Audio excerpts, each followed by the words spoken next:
alat-alat bukti lain. Karena itu mestinya penyidik atau penuntut lebih mengedepankan apa lebih mempertimbangkan alat bukti itu di luar keterangan tersangka, umpamanya keterangan para saksi, keterangan ahli atau alat bukti surat. Gitu.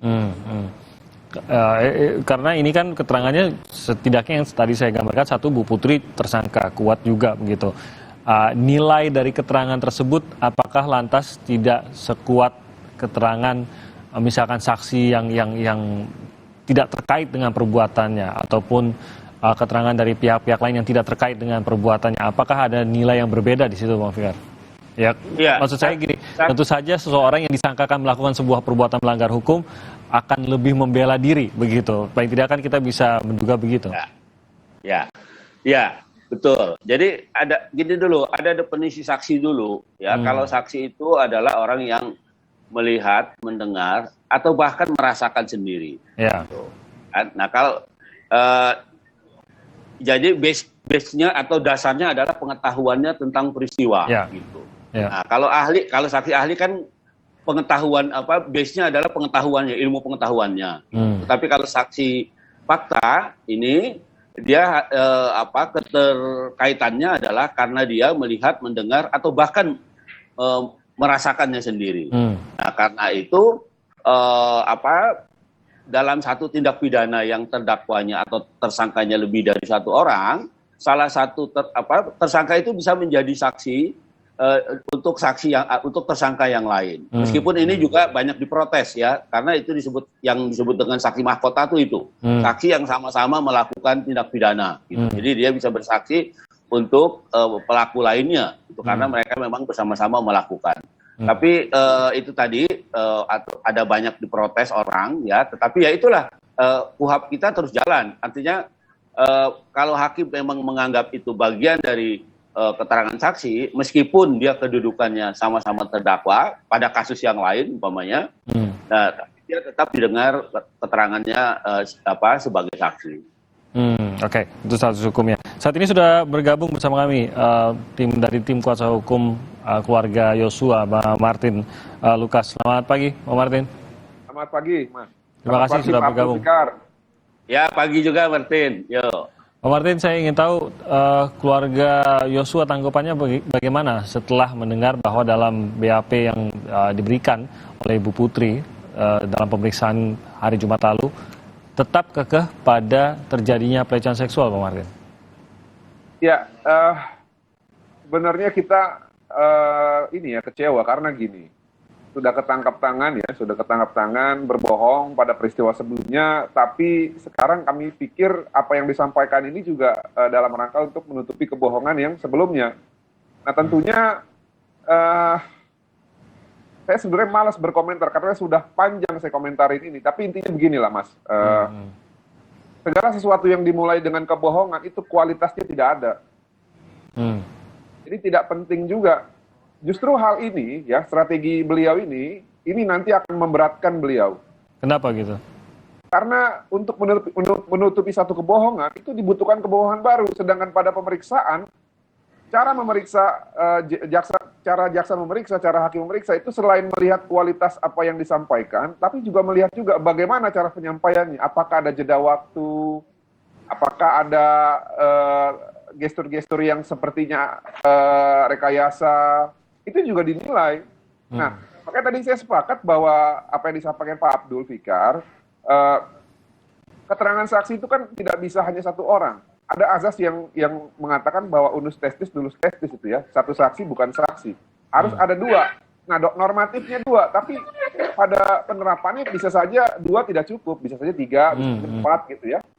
Nah, oleh karena itu, dalam rangka menegakkan keadilan ya, ini kan ada 4 orang saksi, 4 orang saksi yang juga nantinya akan jadi terdakwa, saksi mahkota. Nah, mereka ini punya kepentingan hukum masing-masing. Seperti RR, ya, KM, RE. Apakah mereka mau mengikuti skenarionya Bu PC dan Pak FS dan merugikan kepentingan hukum mereka? Saya pikir sangat rugi sekali kalau mereka mau melakukan itu. Karena ancaman hukuman ini tidak main-main, Mas.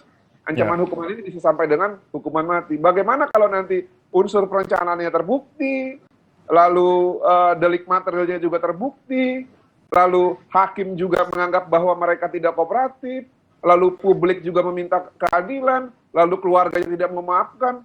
Jadi barang itu, Mas, vonis maksimal. Makanya ini yang harus mereka waspadai, ya. Jadi katakanlah yang sejujurnya supaya masing-masing pihak ini peranannya bisa diukur sesuai dengan fakta, bukan sesuai dengan rekayasa. Terima kasih. Sudahkah ada interaksi juga dengan kepolisian pasca dari pemeriksaan ini? Mengingat ada kemungkinan bisa jadi polisi mendalami lagi, ada keterangan baru, dan ini menjadi petunjuk untuk mendalami benarkah, atau paling tidak memastikan apakah benar ada pelecehan seksual atau tidak. Ini kan bisa saja polisi memulai lagi begitu penyelidikannya.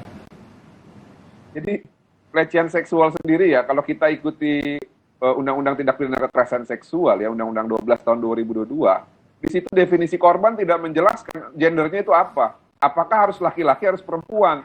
Nah, mengenai kualitas kekerasan seksual ini juga kan kita tidak tahu apakah itu seksual intercourse atau hanya pegang-memegang. Nah, yang kita tahu bahwa di Duren 3 apa yang dituduhkan itu palsu.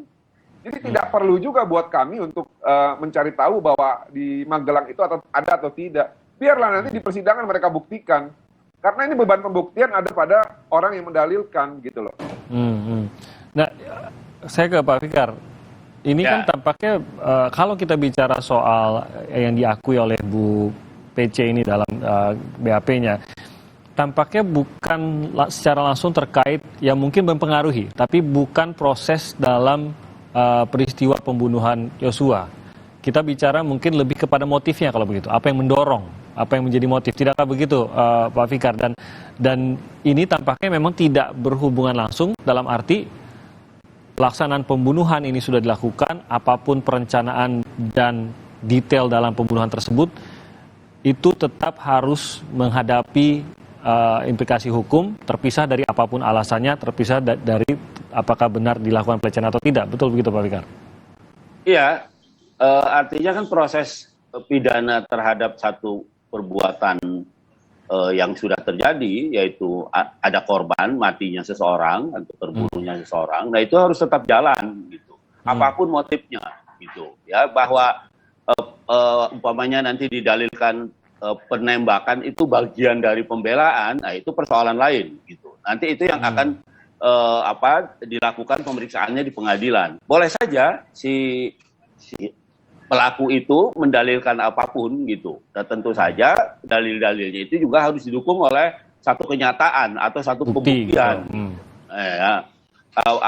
Satu pembuktian yang harus dikemukakan di muka sidang. Umpamanya penembakan itu dikaitkan dengan pelecehan itu tadi gitu. Saat di sisi yang lain proses pidana dari pelecehan kan sampai sekarang belum jalan.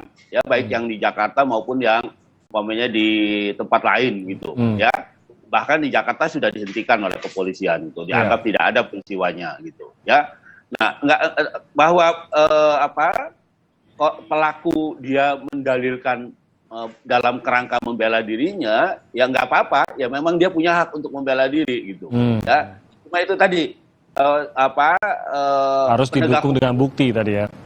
Tuh, penegak hukum baru akan memproses kalau kata Mahkamah Konstitusi minimal ada 2 alat buktinya ya yang bisa menguatkan perkara itu menjadi sebuah perkara gitu. Oke. Nah, saya kembali lagi Pak Martin. Sebenarnya saat ini kan Bu PC juga menjadi tersangka, bahkan kenanya ini mungkin yang kita ketahui di pasal perencanaan juga gitu. Di sisi lain yang kita dengar bahwa sebenarnya hubungan Bu PC dengan Yosua ini sendiri hubungannya sangat baik, hubungan yang dekat antara ya atasan dengan ajudannya begitu. Dari keluarga sendiri apakah bisa benar-benar memahami mengapa kedekatan tersebut bisa berujung pada pembunuhan Yosua, Pak Martin? Ya kalau kedekatan tersebut berujung pada pembunuhan, ya ini yang sedang jadi misteri ya. Tapi yang kami sayangkan, kenapa setega itu mereka? Kenapa sekejam itu mereka? Ya, kita ini kan negara hukum ya, konstitusi ya, pasal 1 ayat 3 Undang-Undang Dasar 1945. kita ikuti saja nih, contoh kasus lah. Misalkan apa yang mereka bilang itu kekerasan seksual itu benar gitu ya. Walaupun kami yakinnya ini nggak benar. Kenapa tidak dilaporkan saja ke polisi? Kenapa tidak diproses saja sesuai dengan undang-undang yang berlaku? Kenapa harus dibantai? Nah ini yang menjadi pertanyaan ya. Persoalannya bukan itu. Ada hal yang lebih besar yang mungkin saja Joshua pegang sehingga mereka takut kalau Joshua itu mungkin speak up. Apa mungkin logika ya, atau mungkin persepsi yang Anda dapatkan mengapa tetap bertahan dengan keterangan yang diberikan oleh Bu PC sementara kita tahu bahwa bukti-bukti sejauh yang sempat didalami oleh Baris Krim ini juga tidak ada. Apakah ada alasan lain yang Anda lihat? Ya itu kan hak tersangka ya, Mas ya. Kembali lagi, itu hak dari tersangka untuk menentukan apa yang memotivasi dirinya melakukan suatu perbuatan pidana. Nah, tapi kan hak dan kewenangan hukum juga untuk mengungkap fakta. Nah, dalam hal ini tentunya kami sebagai pelapor, kami hanya mengamati saja.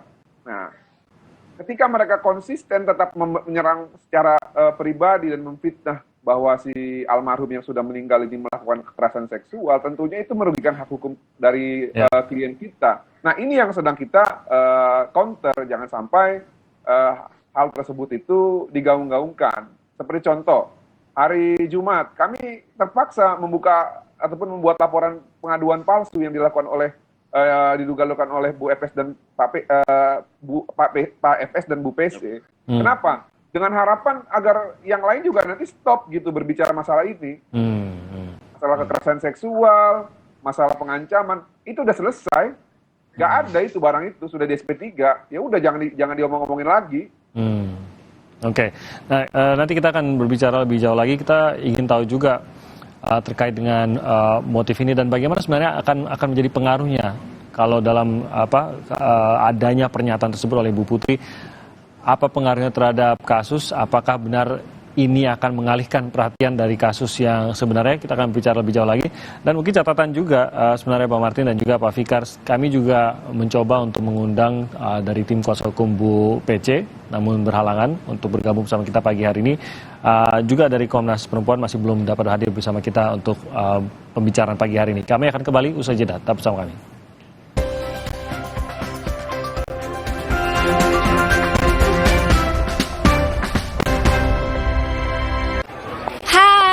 Sudah lama nggak ketemu?